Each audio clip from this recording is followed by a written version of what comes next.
ബിസ്മില്ലാഹിർ റഹ്മാനിർ റഹീം. ഇന്നൽഹംദുലില്ലാ വസ്സലാത്തു വസ്സലാമു അലാ റസൂലില്ലാ വഅലാ ആലിഹി വസഹ്ബിഹി അജ്മഈൻ. ഇനി ഇൻഷാ അല്ലാഹ് എക്സസൈസാണ്. എക്സസൈസിൽ ആദ്യം നോക്കുന്നത് ബഹുവചനങ്ങളാണ്. അപ്പോൾ ഈ ലെസണിൽ ഒന്ന് ഹാവുലായി, ഇസ്മു ഇഷാര ഹാവുലായി. ഹാവുലായി ഹാദൻ്റെ ബഹുവചനാണ്. മുദക്കറായാലും മുഅന്നസായാലും ഹാവുലായി തന്നെ പറയാം. സ്ത്രീ ആയാലും പുരുഷനായാലും ഹാവുലായി. ബുദ്ധി ഇല്ലാത്തതാണെങ്കിൽ ഇൻഷാ അല്ലാഹ് നമ്മൾ പിന്നെ പഠിക്കും. ബുദ്ധി ഉള്ളവർക്കാണ് ഹാവുലായി എന്ന് പറയാം. ഇനി ബഹുവചനങ്ങൾ. അപ്പോൾ താഴെ കൊടുത്ത ഉദാഹരണം മുബ്തദ ഖബർ ഉദാഹരണങ്ങൾ കൊടുത്തിട്ടുണ്ട്. ആ മുബ്തദ ഹാദ അതിനെ ബഹുവചനാക്കണം. അപ്പോൾ ഹാവുലായി എന്ന് പറയണം. എന്നിട്ട് ഖബർ അതിൻ്റെ ബഹുവചനം കൊടുത്തിട്ടുണ്ട്. അപ്പോൾ എല്ലാത്തിനും നമ്മൾ ഹാവുലായി എന്നാക്കിയിട്ട് ആ ബഹുവചനം പറയണം. ഖബറായ ബഹുവചനം പറയണം. അപ്പോൾ ഇത് ബഹുവചനം പഠിപ്പിക്കാൻ വേണ്ടിയിട്ടാണ് ഇൻഷാ അല്ലാഹ്. ബഹുവചനങ്ങൾ മനപ്പാടാക്കിയേ പറ്റുള്ളൂ. കുറേ രൂപങ്ങളുണ്ട് ബഹുവചനത്തിന്. അപ്പോൾ ഓരോ രൂപത്തിലും അതുപോലത്തെ കുറേ ബഹുവചനങ്ങളുണ്ടാവും. ഓക്കെ, അത് നമ്മൾ പഠിക്കുമ്പോൾ മനസ്സിലാവും ഇൻഷാ അല്ലാഹ്. അപ്പോൾ ആദ്യത്തെ നോക്കാം. ഹാദ ത്വാലിബുൻ, ഇതൊരു വിദ്യാർത്ഥിയാണ്. അപ്പോൾ ഹാദനെ ബഹുവചനാക്കണം. അപ്പോൾ ഹാ ഉലായി. താലിബിൻ്റെ ബഹുവചനം ഓൾറെഡി കൊടുത്തിട്ടുണ്ട്, തുല്ലാബുൻ. അപ്പോൾ ത്വാലിബിൻ്റെ ബഹുവചനം തുല്ലാബുൻ. ഓക്കെ. അപ്പോൾ ഫഅല എന്ന് പറയുമ്പോൾ എങ്ങനെ പറയുക? ഫുആലുൻ, ഫുആലുൻ. അപ്പോൾ ആ ഫുആലുൻ പോലത്തെ കുറേ ബഹുവചനങ്ങൾ അറബി ഭാഷയിലുണ്ടാവും. ഫുആലുൻ്റെ രീതിയിലുള്ള ബഹുവചനങ്ങൾ. അപ്പോൾ ഹാഉലായി തുല്ലാബുൻ, ഇവർ വിദ്യാർത്ഥികളാണ്. അപ്പോൾ ഹാദൻ്റെ ബഹുവചനം ഹാഉലായി, ത്വാലിബുൻ്റെ ബഹുവചനം തുല്ലാബുൻ. ഇനി അടുത്ത് നോക്കുമ്പോൾ കുറച്ചും കൂടി ക്ലിയർ ആവും ഇൻഷാ അല്ലാഹ്. ഹാദ താജിറുൻ, ഇതൊരു കച്ചവടക്കാരനാണ്. അപ്പോൾ താജിറിനും ഈ ഫുആലുൻ, ഇപ്പോൾ നമ്മൾ പഠിച്ച തുല്ലാബുൻ, അതേപോലെയാണ് താജിറിൻ്റെ ബഹുവചനം. അങ്ങനെ തുജാറുൻ, കണ്ടോ? തുജാറുൻ. ആദ്യത്തേത് ലമ്മത്തു, രണ്ടാമത്തത് നീട്ടിയിട്ടും ഷദ്ദും, പിന്നെ തൻവീനും ലമ്മത്ത്. തുജാറുൻ, തുല്ലാബുൻ, സെയിം. അപ്പോൾ ഇങ്ങനത്തെ കുറേ ബഹുവചനങ്ങൾ അറബി ഭാഷയിൽ ഈ രൂപത്തിൽ ഉണ്ടാവും. ഫുആലുൻ.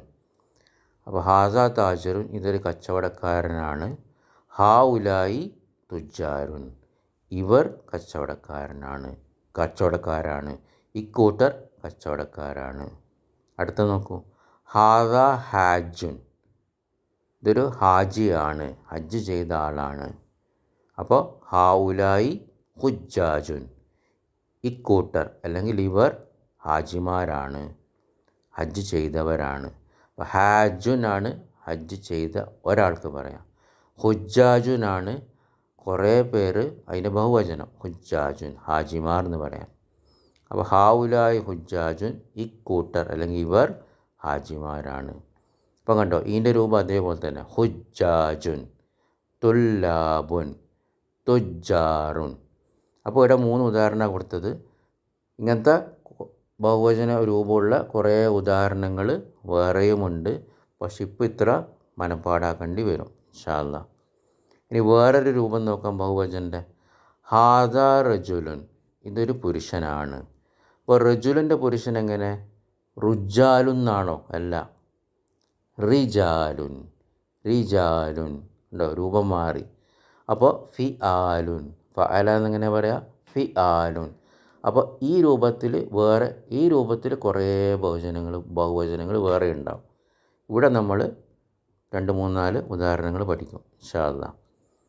അപ്പോൾ ത്വാലിബിൻ്റെത് തുല്ലാബുനും, താജിറിൻ്റെത് തുജാറുനും, ഹാജിൻ്റെത് ഹുജ്ജാജുനും ആയതുകൊണ്ട് റജുലിൻ്റെത് റുജാലുൻ അല്ല, റജുലിൻ്റെത് റിജാലുൻ. അതങ്ങനെ തന്നെ മനപ്പാടാക്കണം. അപ്പോൾ ഹാദ റജുലുൻ, ഇതൊരു പുരുഷനാകുന്നു.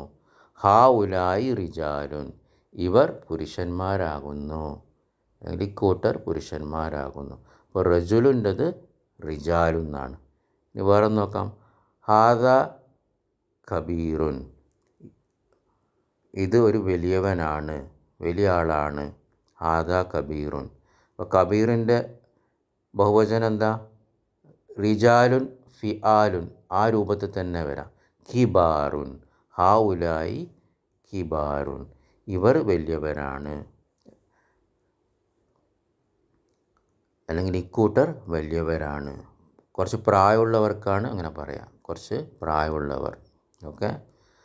അപ്പോൾ റജുലുൻ റിജാലുൻ, കബീറുൻ കിബാറുൻ. ഇനി അടുത്ത് നോക്കൂ. ഹാദ സഗീറുൻ, ഇവൻ ചെറിയവനാണ്. അപ്പോൾ ഹാഉലായി സിഗാറുൻ, ഇവർ ചെറിയവരാണ്. അപ്പോൾ സഗീറിൻ്റെ രൂപം എങ്ങനെയാണ്? ഫിആലുൻ പോലെ തന്നെ, സിഗാറുൻ. അടുത്ത് നോക്കൂ. ഹാദ കസീറുൻ, ഇവൻ കുർദായവനാണ്. ഹാഉലായി കിസാറുൻ, ഇക്കൂട്ടർ കുർദായവരാണ്.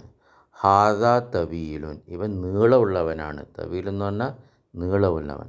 ഹാഉലായി തിവാലുൻ, ഇവർ നീളമുള്ളവരാണ്. തവീലുൻ്റെ ബഹുവചനം തിവാലുൻ. അപ്പോൾ കണ്ടുകിടാ, ഫിആലുൻ്റെ രൂപത്തിൽ നമ്മൾ 5 പഠിച്ചു. റിജാലുൻ, കിബാറുൻ, സിഗാറുൻ, കിസാറുൻ, തിവാലുൻ. ഓക്കെ. ഇങ്ങനത്തെ ഇനിയും കുറേ ബഹുവചനങ്ങൾ ഈ രൂപത്തിലുണ്ട്. ഫിആലുൻ രൂപത്തിൽ, റിജാലു എന്ന് പറഞ്ഞ മാതിരി, കിബാർ എന്ന് പറഞ്ഞ മാതിരി. അതൊക്കെ ഇൻഷാ അല്ലാഹ് മെല്ലെ മെല്ലെ മനപ്പാടാക്കണം. ഇപ്പോൾ ഇത്രയും ഇൻഷാ അല്ലാഹ് മനപ്പാടാക്കണം. ഇനി വേറൊരു രൂപം നോക്കാം. ഹാദ വലതുൻ, ഇതൊരു കുട്ടിയാകുന്നു. അപ്പോൾ ഹാഉലായി ഔലാദുൻ, കണ്ടോ, രൂപം മാറി, ഔലാദുൻ. ഓക്കെ. അപ്പോൾ ഈ രൂപത്തിലും കുറേ ബഹുവചനങ്ങൾ ഉണ്ടാവും. ഇവർ കുട്ടികളാകുന്നു, ഇക്കൂട്ടർ കുട്ടികളാകുന്നു. ഹാദിബനുൻ, ഇതൊരു മകനാകുന്നു. അപ്പോൾ ഇബ്നുൻ്റെ ബഹുവചനം എങ്ങനെയാണ്? അബ്നാഉൻ. അപ്പോൾ ഹാഉലായി അബ്നാഉൻ. ഓക്കെ. അഫ്ആലുൻ, അത് അങ്ങനെ പറയാം, അബ്നാഉൻ. ഓക്കെ.